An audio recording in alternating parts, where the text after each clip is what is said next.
원자량이 65.38이란 말은 무슨 말일까요? 네, 1몰의 질량이 65.38g입니다. 즉 65.38g이 1몰인 거죠. 자, 여기 저울이 있습니다. 여기에다가 비커를 올려놓고 비커의 무게는 약 47.6g이네요.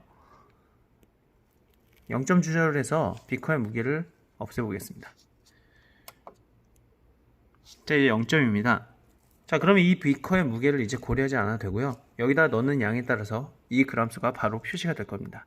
한마디로 이 그람수는 이것의 양이 되는 거죠. 자, 이것은 바로 징크 파우더입니다. 아연 가루라고 되고요. 제덴이라고 씁니다.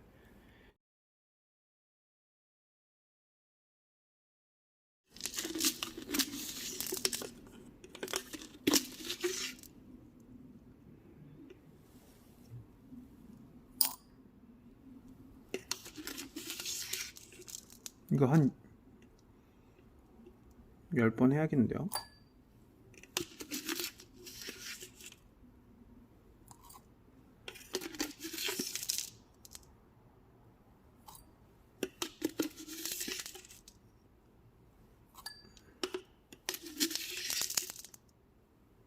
넣을 때는 잘 넣어야 돼요. 옆에 흘리면 안 되겠죠.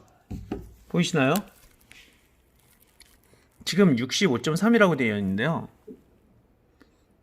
소수점 첫째 자리까지만 이 저울은 나오네요. 그래서 우리는 65.3에서 멈추겠습니다. 자, 이것입니다. 이것이 바로 아연이죠. 이만큼이 1몰입니다.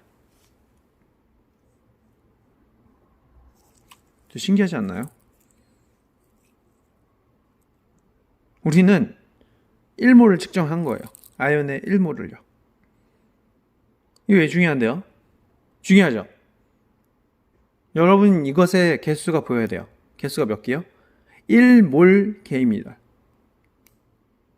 개수의 단위가 1몰인 거예요. 그게 왜 중요한데요? 1몰은 아보가드로수죠. 그러니까 이 안에는 개수 하나, 두 개, 세 개, 개수로 따지면 몇 개가 있다고요? 100개요? 1000개요? 10,000개요? 억개요? 1000억개요? 아니죠. 약 6200해가 있습니다. 6200해요. 6.02 곱하기 10에 23승계가 있어요. 6200해죠. 엄청나지 않아요? 더 중요한 건 우리는 질량을 통해서 이것의 개수를 알아냈다는 게 중요하죠. 여기 주기율표에 있는 원자량들은 물론 원자량 자체는 단위가 없지만 1몰일 때는 단위가 붙습니다. 1몰일 때는 몇 그램? 네, 각각의 그램수가 있죠.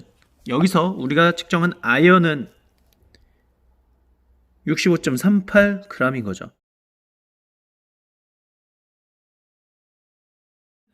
우리 NaCl을 측정해 보도록 하겠습니다. 자, NaCl. 네, 우리가 소금에 가장 많이 들어있는 게 바로 NaCl이죠. 저 NaCl 1몰을 측정하려고 하는데요. 이 주기율표상에는 지금 NaCl 자체가 없습니다. 바로 Na와 Cl이 따로따로 떨어져 있죠. 어떻게 측정을 할까요? 맞습니다.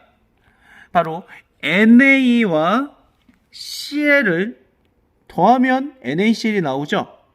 그 더한 값이 바로 1몰일 때 NaCl의 질량이 됩니다. 자, 그럼 한번 재보겠습니다.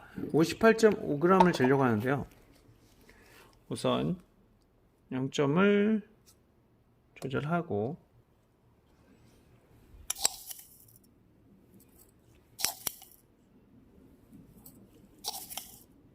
거의 다 왔다. 뚜듯 뚜듯 뚜듯.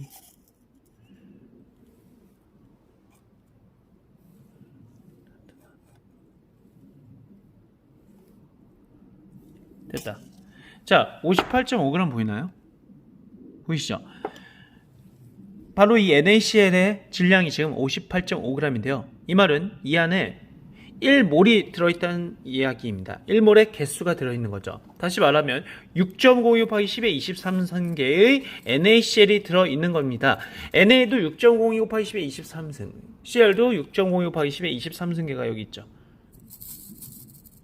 6.02 곱하기 10의 23승계의 소리를 한번 들어볼까요? 이 소리가 들리시나요?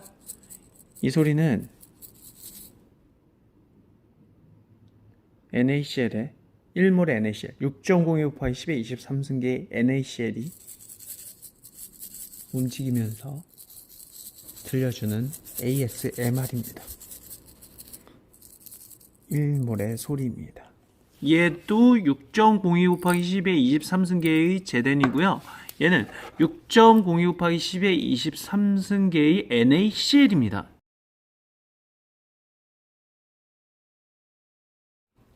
물의 1몰을 측정해 보도록 하겠습니다. 물의 6.02 곱하기 10의 23승계를 알아보는 거죠. 여러분, 물은 분자죠. 그러니까 H2O죠. H 몇 개예요? 맞습니다. 2개입니다. H는 원자량이 약 1 정도 되죠. 그리고 O는요. 네. 15.699, 뭐 16 정도 되는데요. 수소 2개와 산소 하나로 되어 있으니까 1이 몇 번? 2번. 그리고 5가 몇 번? 1번이니까 2 더하기 16, 1 더하기 1 더하기 16 하면 18이죠.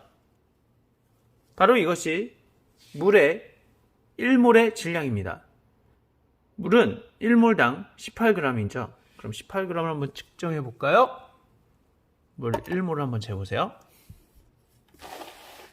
자, 여기 스포이드로 하겠습니다. 왜냐하면 물은 이번엔 액체 상태이기 때문에 스포이드를 이용해서 측정을 하도록 하겠습니다. 자, 0으로 맞췄고요. 여기에 18g을 넣도록 하겠습니다. 약 18 정도가 됐는데요. 18g이 됐네요. 자, 보면 알겠지만 눈금을 같이 한번 보면 눈금이 약 20 정도 있죠. 보이시나요? 20보다 약간 못 미치네요. 그쵸? 실제로 얘는 얘의 부피는 약 18ml입니다. 자, 요 한 칸 한 칸 20이라고 쓴 건 20ml인데요. 지금 50ml까지 있죠. 근데 물의 부피가 지금 약 18ml인 거죠. 여러분, 이게 물 1몰이에요. 왜 중요하죠? 아유. 자, 이 1몰의 소리가 들리나요? 여러분 지금 화학하고 있죠?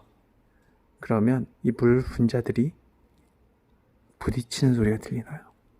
물 분자들이 찰랑찰랑거리는 이 물 분자들의 6.02 곱하기 10의 23승계 6200해의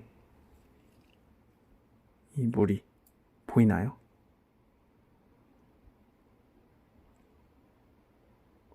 이게 화학입니다. 여러분 이제 물을 마실 때 자신의 물 알갱이가 얼만큼 마시는지 한번 생각해 보세요. 요만큼 먹으면 오늘 6.02 곱하기 10의 23승계의 물을 마셨구나. H2O가 내 몸 안에 들어왔구나 라고 알 수가 있죠. 한 모금 정도 되겠네요. 한 모금도 안 될 수도 있고요. 근데 개수 입장에서 보면 이게 1몰이고 1몰의 개수는 6.02 곱하기 10의 23승계죠.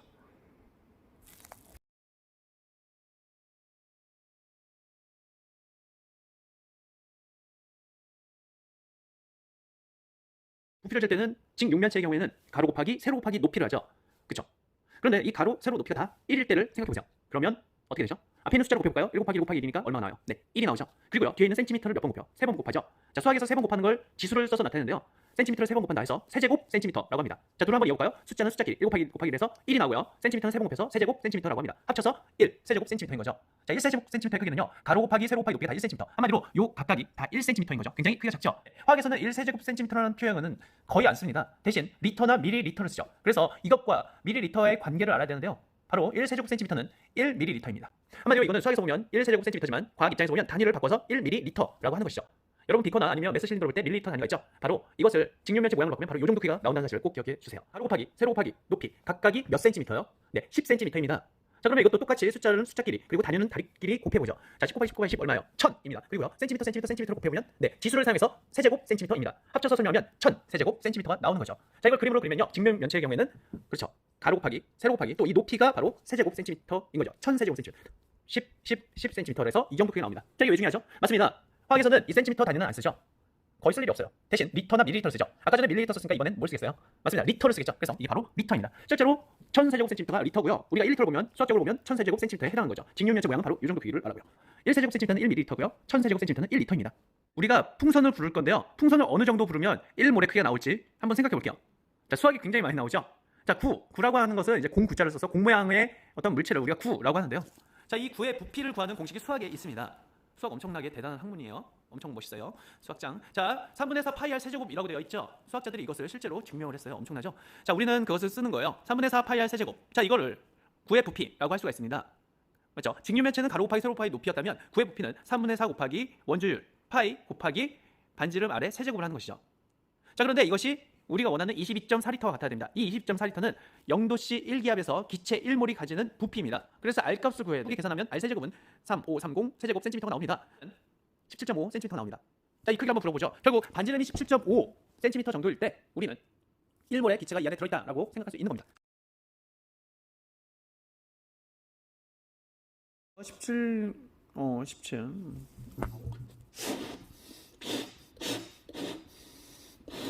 자, 이 정도? 한 이 정도 나오네요. 보이시나요? 자, 이게 반지름이 17.5입니다. 자로 재보면 이 정도 나와요. 가운데를 중심으로 약 여기가 17.5가 나오는 거죠. 그쵸? 이쪽도 17.5. 합하면 지름은 약 35 정도가 나오네요. 지름이 35인 풍선, 반지름이 17.5인 풍선이 이 안에 기체가 몇 몰이 들어있다고요? 네, 1몰이 들어있습니다. 6.02 곱하기 10에 23승계가 들어있죠. 여러분, 기체 눈에 안 보이죠? 눈에 안 보이지만 저는 보여요. 우린 계산을 했으니까. 여기 몇 몰이 들어있다고요? 네, 1몰이 들어있습니다. 6.02 곱하기 10에 23승계가 들어있는 거죠. 이렇게 우리가 풍선까지 쟀습니다. 어떤 사람이 풍선을 보면 아, 여기 1몰이 들어있겠구나 라고 생각하시면 됩니다. 이 정도면 한 보통 풍선 크기래요. 화학은 신기한 게요. 눈에 보이지 않는 것과 눈에 보이는 것을 연결하는 것이 바로 이 몰이란 개념입니다. 여러분 지금 화학을 하고 계십니다. 재밌지 않나요? 우리는 지금 이 글자를 보고 있고 이 칠판을 보고 있어요. 우리는 이 풍선을 보고 있어요. 보고 있지만 보고 있지 않아요. 보고 있지만 볼 수 없어요. 우리가 원자까지 볼 수 없잖아요. 와, 이게 되게 철학적이죠? 자, 이게 화학이에요. 아, 재밌다. 보고 있지만 볼 수 없는 세계를 연결해 주는 게 바로 이 몰이라는 녀석이죠.